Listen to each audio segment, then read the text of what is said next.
Hi, my name is Ben from SPARC BC. I'm joined today by Vic Leach, who has been part of a walking group called Walkers Caucus since 2016, which advocates for pedestrian safety. So Vic, why are we looking at pedestrian safety at curb ramps and intersections? Pedestrians come in all forms, many with challenges in visual, physical, frailty, such as seniors, and we must socially accommodate all of these people. Okay, and could you introduce us to the participants that are involved? First, I will introduce Ray McDonald, who is a stroke survivor, an advocate, a senior, and a Burnaby resident. Our second participant is Melanie Carlbeck, who is a retired school teacher who has been in a wheelchair all of her life due to spina bifida. Our third participant is Gary Steves, who is a social worker, blind due to retinitis pigmentosus. That's great. And could you tell us a little bit more about the project? The project was entirely filmed in New West. We shortlisted a few locations that have been problematic with curb ramps and pedestrian amenities where we are trying to showcase the experience someone with a mobility, vision, or hearing loss would have at these locations. This is interesting. Could you help me understand by taking us to our first location? For the location of 6th Street and 6th Avenue, the southeast corner, which is a very central location in New West in front of Waves Restaurant, there are several obstacles at this corner. That's right, I can already see a few obstacles here. There are poles with lights and pedestrian crossing buttons. There's a fire hydrant as well as a support pole in front of the entrance. There's 2 newspaper boxes and a large garbage box taking up some of the sidewalk near the corner. Additionally, it looks like the buttons to control the crossings are located differently here than they are on the other corners.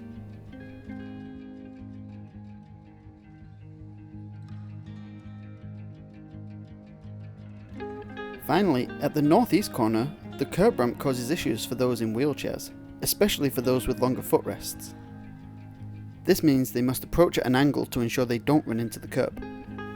Where are we going next, Vic? 6th Avenue and 5th Street, northwest corner. A sign was put up during COVID that you do not have to press the pedestrian buttons as the walk signal comes on automatically. But if this button is not pressed, there's no audible sound for the visually impaired.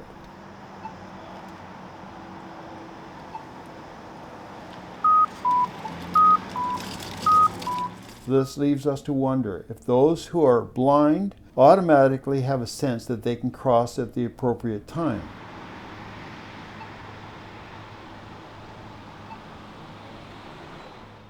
It looks like next we're going to the southwest corner of 5th Street and 7th Avenue. What's going on here, Vic?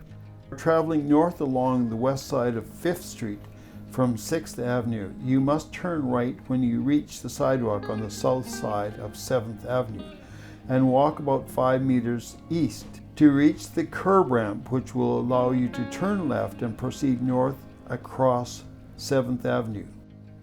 I see. So then when you reach the other side of 7th Avenue, you have to turn left to use the curb ramp before travelling another 5 meters before you can turn right and continue along 5th Street. So where are you taking us to next? 6th Street and 5th Avenue, southeast corner by the Bank of Nova Scotia or the northwest corner by the HSBC Bank. The poles with pedestrian buttons to cross 6th Street are beside the bank building. At the northwest corner, Gary has asked his guide dog to find the post many times and has never been able to find this pedestrian button. There are no score lines to direct the blind with white canes to cross the street and no audio countdowns or audio signals, which provides direction and time. Okay, I think I'm starting to understand. So next, at the Queensborough Landing Shopping Centre, I'll take a look at the corner of Howe Street and Boyd Street. I can see that there are 4 islands, one at each corner of the intersection, and it looks like a big challenge for pedestrians. The pedestrian must reach the marked crosswalk to get to the island. This area for the sidewalk is low and flat and collects dirt and mud, which could be a great inconvenience for someone in a wheelchair. The added challenge for this sidewalk is that it allows vehicle access. I can see that Melanie is having a hard time climbing the curb ramp onto the island as it's far too steep. This causes a great risk for her to fall or tip out of the chair. Additionally, the island is narrow for any more than 2 people, especially if someone has a mobility device.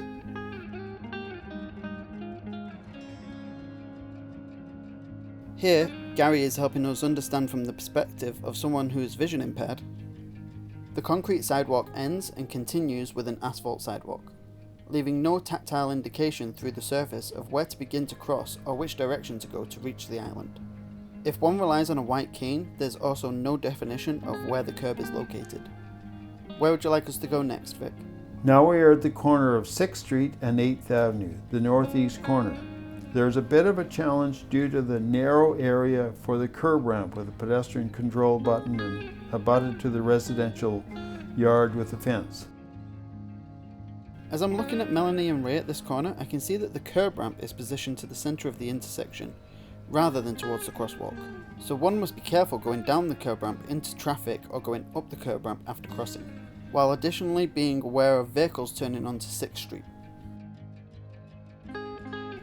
Due to a high fence on the private property at this corner, there's also no way to safely view traffic from all 4 directions. This area also looks to be pretty narrow. Where do we go next from here? At the corner of 8th Avenue and 8th Street, the northwest corner.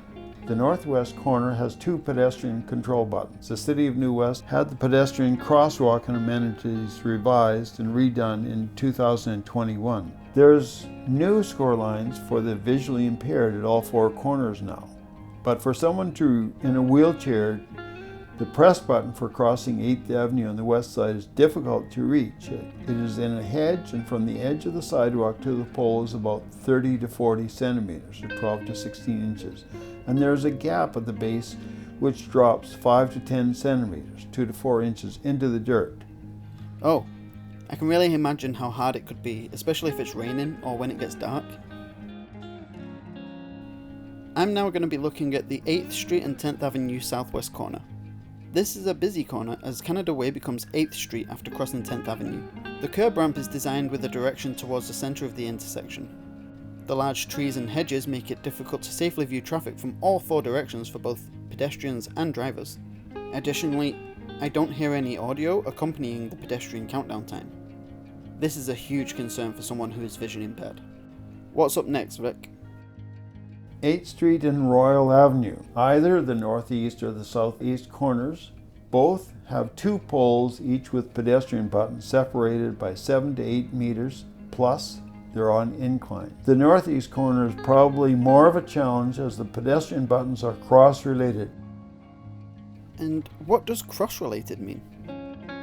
The button to cross 8th Street closer to the crosswalk to cross Royal Avenue, while the button to cross Royal Avenue closer to the crosswalk to cross 8th Street. The biggest challenge here is to get to the correct pedestrian press button as they are wide apart and on a big incline, only for very physically fit and strong people. To reach this corner, a person in a wheelchair faces long uphill or downhill stretches. Well, for someone who is vision impaired, it is hard to train the guide dog to find the pedestrian crossing buttons at this intersection.